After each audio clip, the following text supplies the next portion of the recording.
Salut à toutes et à tous, dans ce nouvel épisode, je vais vous parler du phénomène de retrait-gonflement des sols argileux. En réalité, il s'agit de deux phénomènes. Le phénomène de retrait ou de rétractation lors des périodes de sécheresse et le phénomène inverse dit de gonflement qui se produit au retour des pluies. Ce n'est sûrement pas le risque naturel le mieux connu, pourtant les dégâts sur les maisons et les bâtiments peuvent être considérables. Et avec le changement climatique, ce phénomène est d'ailleurs de plus en plus fréquent. C'est pourquoi il devient urgent d'en être informé. Nous allons donc creuser le sujet, si j'ose dire. Pourquoi et comment se produit ce phénomène de retrait-gonflement? Eh bien, il est dû à la nature même de l'argile et à ses propriétés. En effet, certains sols argileux se modifient et se déforment en fonction de leur teneur en eau. Plus il y a d'eau, plus le volume de l'argile augmente, d'où le terme gonflement. À l'inverse, plus la teneur en eau est faible, plus l'argile se rétracte. Pourquoi? Eh bien, regardons au microscope. L'argile est composée de fines plaques superposées, plus exactement appelées des feuillets de minéraux. Eh bien, c'est l'espace entre chaque feuillet qui nous intéresse, car il permet d'accueillir ou non de l'eau et donc de se dilater ou de se rétracter. Concrètement, merci. Si le temps est humide, alors un sol argileux sera souple et malléable. En revanche, si le temps est sec, un sol argileux sera dur et cassant. Mais attention, il existe plusieurs familles d'argile et elles ne présentent pas toutes la même capacité de déformation. Les plus sensibles au phénomène de gonflement-retrait sont la smectite, la vermiculite et la montmorillonite. Au-delà de la nature du sol argileux, il faut aussi des conditions climatiques particulières. Le principal facteur, c'est la succession de périodes de fortes pluies et de périodes de grande sécheresse. Regardez un peu ce schéma. Lorsqu'il fait très chaud et sec, l'eau s'évapore des couches argileuses. À cela s'ajoutent les arbres qui absorbent l'eau par leurs racines et assèchent encore plus le sol. Résultat, le terrain se rétracte et se déforme à tel point que les murs de la maison se lézardent. Et puis, les fissures traversent souvent les points de faiblesse de la maison, c'est-à-dire les fenêtres et les portes. Les dallages et les cloisons se disloquent, entraînant parfois aussi des ruptures de canalisation. Bref, vous l'avez donc compris, ce phénomène de retrait-gonflement des argiles est un risque naturel lié aux conditions météorologiques. Des conditions qui ne vont pas s'arranger avec le changement climatique qui nous annonce une alternance de périodes de sécheresse et de périodes de pluie de plus en plus fréquentes et intenses dans les années à venir.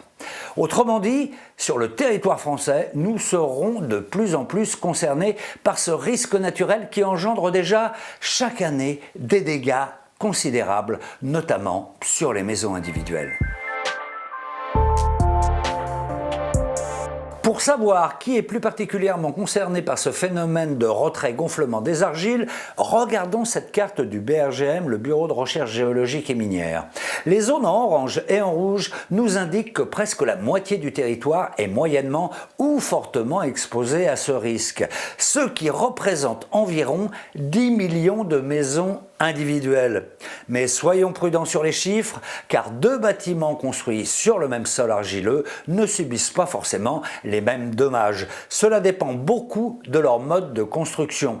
Par exemple, plus la structure d'une maison est légère et peu rigide, plus elle est vulnérable. Les fondations aussi jouent un rôle déterminant. Moins elles sont profondes, plus le risque d'endommagement est élevé. De façon générale, il a été constaté lors des sinistres que les constructions les plus touchées sont les maisons individuelles de plein pied reposant sur des fondations superficielles. À cela s'ajoutent d'autres circonstances aggravantes, par exemple la présence d'arbres à proximité de la maison, car souvenez-vous, les racines pompent l'eau du sol et accélèrent le phénomène de rétractation des argiles. Vous allez me dire, que peut-on faire individuellement car nous ne sommes pas tous géologues ou spécialistes du bâtiment. Alors comment prévenir ce risque? Comment l'anticiper? Car le réchauffement climatique, lui, n'a pas prévu de s'arrêter.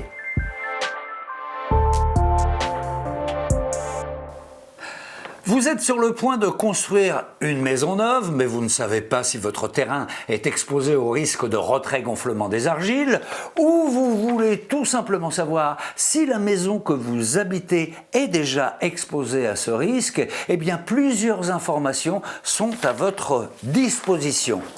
Suivez le guide. Alors, j'étais où ?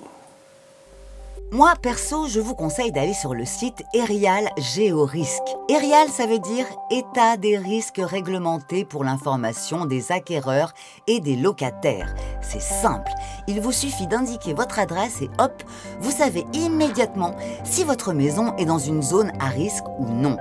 Autre solution, vous pouvez aussi consulter la carte de France interactive sur le site Géorisque. Vous entrez l'adresse de votre commune et en haut à gauche de la carte, vous trouverez une icône qui vous permettra de sélectionner l'information argile. Et voilà le résultat. En effet, c'est pratique et très rapide.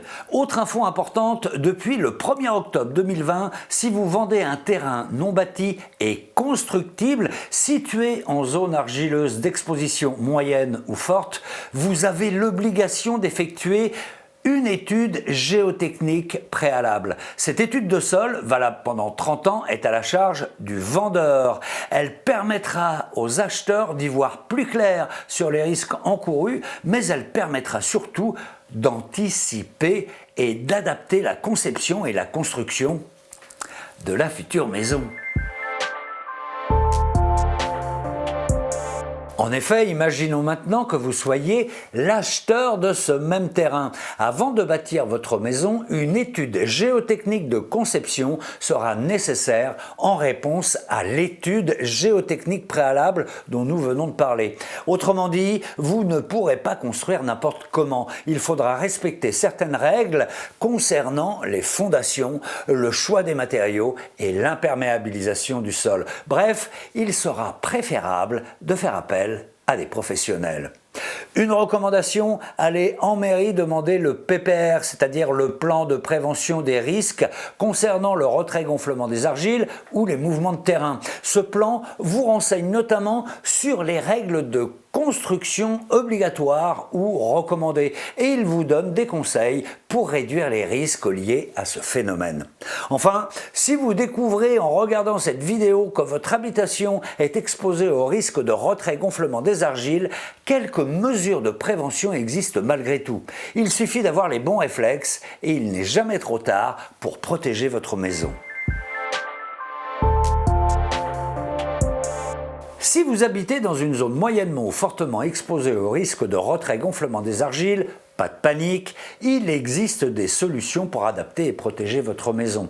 Certaines, bien sûr, nécessitent l'intervention de professionnels du bâtiment, par exemple pour mettre en place un système de chaînage horizontaux et verticaux qui vont renforcer la rigidité des murs, ou encore réaliser une ceinture étanche tout autour du bâtiment.